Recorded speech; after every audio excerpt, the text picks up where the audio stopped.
નરેન્દ્ર મોદી પછી આ વ્યક્તિના પ્રધાનમંત્રી બનવાના સૌથી વધુ છે ચાન્સ. નમસ્કાર મિત્રો, અંબા એસ્ટ્રોલોજી ગુજરાતી ચેનલમાં આપ બધાનું હાર્દિક સ્વાગત કરીએ છીએ. મિત્રો, આજે વૈદિક જ્યોતિષ શાસ્ત્ર અનુસાર ચર્ચા કરશું રાજકારણની. તો હાલમાં સોશિયલ મીડિયા, પોડકાસ્ટ અને અન્ય વેબસાઇટ પર જ્યોતિષીઓ જ્યોતિષ વિશ્લેષણના આધારે નરેન્દ્ર મોદી પછી આગામી વડાપ્રધાન કોણ બનશે તેની ચર્ચા કરી રહ્યા છે. ચર્ચાઓ ચાલી રહી છે.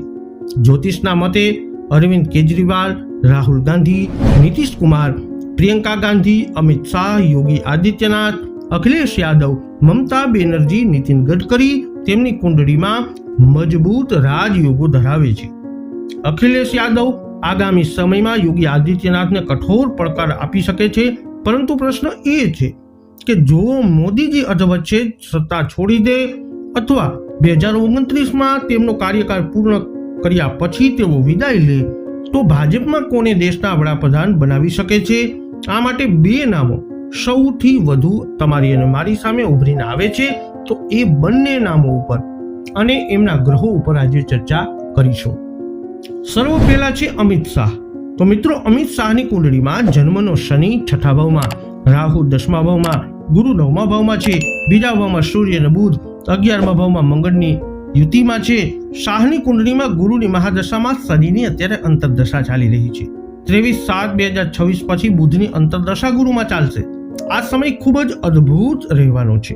જ્યોતિષના મતે શનિની અંતરદશા અમિત શાહની રાજકીય સ્થિરતામાં વધારો કરશે અને તેમને મહત્વપૂર્ણ નિર્ણયો લેવામાં સક્ષમ બનાવશે. આ સમયગાળા દરમિયાન તેમના નેતૃત્વ હેઠળ પક્ષનું સંગઠનનું માળખું સુધરશે અને વિસ્તાર પણ પામશે. ગુરુના પ્રભાવથી તેમની રાજકીય કારકિર્દીમાં નવી તકો મળશે અને જોડાણીઓની શક્યતાઓ વધશે. આ સમય દરમિયાન તેમની રાજદ્વારી ક્ષમતા અને વ્યૂહાત્મક કુશળતા પણ વધુ ઉભરીને આવશે. રાહુ ક્યારેક અણધાર્યા પડકારો લાવી શકે છે. ખાસ કરીને તેમના સ્વાસ્થ્યને લગતા પડકારો ઊભા થઈ શકે છે. જો તેઓ તેમના સ્વાસ્થ્યમાં સુધારો કરવામાં સફળ થાય તો દેશના આગામી વડાપ્રધાન અમિત શાહ બની શકે છે. ભલે આ સમય દરમિયાન અમિત શાહને કેટલાક વિવાદો કે ટીકાઓનો સામનો કરવો પડી શકે છે, પરંતુ તેનાથી તેમની કારકિર્દીને લાંબા ગાળાનું નુકસાન થશે નહીં. જ્યોતિષ સંકેતો અનુસાર અમિત શાહ ભવિષ્યમાં વડાપ્રધાન પદ માટે મજબૂત દાવેદાર બની શકે છે.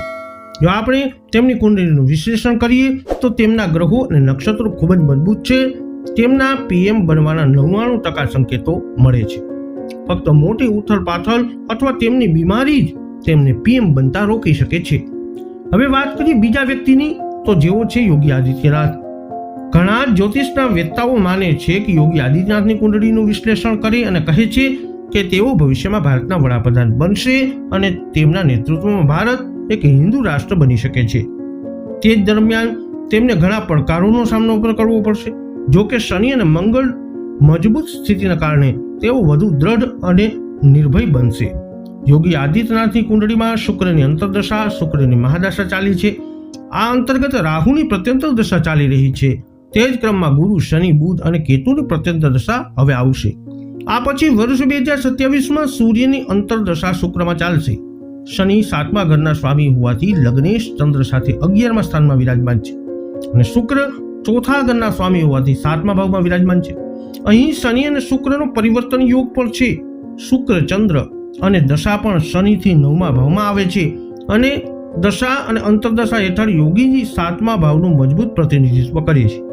તેથી આ શનિ શુક્ર દશાંત દશા સપ્ટેમ્બર 2026 થી નવેમ્બર 2029ના સમયગાળા દરમિયાન યોગી આદિત્યનાથને પ્રધાનમંત્રી બનાવી શકે છે. પરંતુ ઘણા જ્યોતિષીઓ માને છે કે જો કોઈ મોટા ફેરફાર ન થાય તો 2034 સુધી તેમના માટે પીએમ બનવા માટે કોઈ મજબૂત ગ્રહોની સ્થિતિ નથી. યોગીજીની સિંહ લગ્નની કુંડળી ગુરુ 5મા ભાવમાં છે, શનિ, સૂર્ય અને બુધ કર્મ ભાવમાં, રાહુ 6થા ભાવમાં અને કેતુ 12મા ભાવમાં છે. આ સાથે મંગળ અને શુક્ર લાભ ભાવમાં છે અને ચંદ્ર 7મા ભાવમાં વિરાજમાન છે. ઘણા જ્યોતિષીઓ યોગી આદિત્યનાથની કુંડળીનું વિશ્લેષણ કરીને કહે છે કે તેઓ ભવિષ્યમાં ભારતના વડાપ્રધાન બનશે, પરંતુ હાલમાં નહીં. યોગી આદિત્યનાથની કુંડળી અનુસાર તેમનો લગ્ન સિંહ છે અને લગ્નેશ કર્મનો કારક છે અને સૂર્ય, શનિ અને બુધના જોડાણ સાથે વિરાજમાન છે. જ્યોતિષ શાસ્ત્ર અનુસાર સૂર્યની આવી સ્થિતિ જાતકને રાજવી શક્તિનો આનંદ આપે છે. જ્યોતિષ શાસ્ત્રના નિષ્ણાતોના મતે જોઈએ જે જાતકની કુંડળીમાં કર્મ ભાવમાં લગ્નેશ હોય છે તે જાતકને જીવનમાં ઉચ્ચ સ્થાન મળે છે. વૈદિક જ્યોતિષ શાસ્ત્ર અનુસાર યોગી આદિત્યનાથની કુંડળીમાં ગુરુ 5મા ભાવમાં પોતાના સ્થાનમાં વિરાજમાન છે, પરંતુ 6ઠા ભાવમાં રાહુ દ્વારા શત્રુઅંતા યોગ બનાવી રહ્યા છે. આ સાબિત કરે છે કે તે પોતાની આસપાસ દુશ્મનોથી ઘેરાયેલા રહેશે, પણ તે દુશ્મનો પર પ્રભુત્વ મેળવશે. જો આપણે 11મા ભાવને જોઈએ તો શુક્ર 3જા સ્થાનમાં છે અને તે મંગળ તે જ ભાવમાં છે, જ્યારે કેતુ 12મા ભાવમાં છે. આ મુજબ જાતકનો સમય ખૂબ જ સુંદર રહેશે. નિષ્કર્ષ જોઈએ તો જો બંનેની કુંડળીનું વિશ્લેષણ કરીએ તો અમિત શાહની કુંડળી સૌથી મજબૂત છે, પરંતુ યોગી આદિત્યનાથની કુંડળી પણ કાંઈ ઓછી નથી. તો આ બંને વ્યક્તિઓને પીએમ નરેન્દ્ર મોદી બાદ વડાપ્રધાન બનવાનો મોકો મળી શકે છે એવું વૈદિક જ્યોતિષનું સ્પષ્ટ માનવું છે. આ વિડીયો અંગેના તમારા અભિપ્રાય મંતવ્ય કોમેન્ટમાં જણાવજો. વિડીયોને લાઈક કરજો, શેર કરજો, અમારી ચેનલને અવશ્ય સબસ્ક્રાઇબ કરી લેજો. ફરી મળીશું નવા વિડીયોમાં. જય અંબે.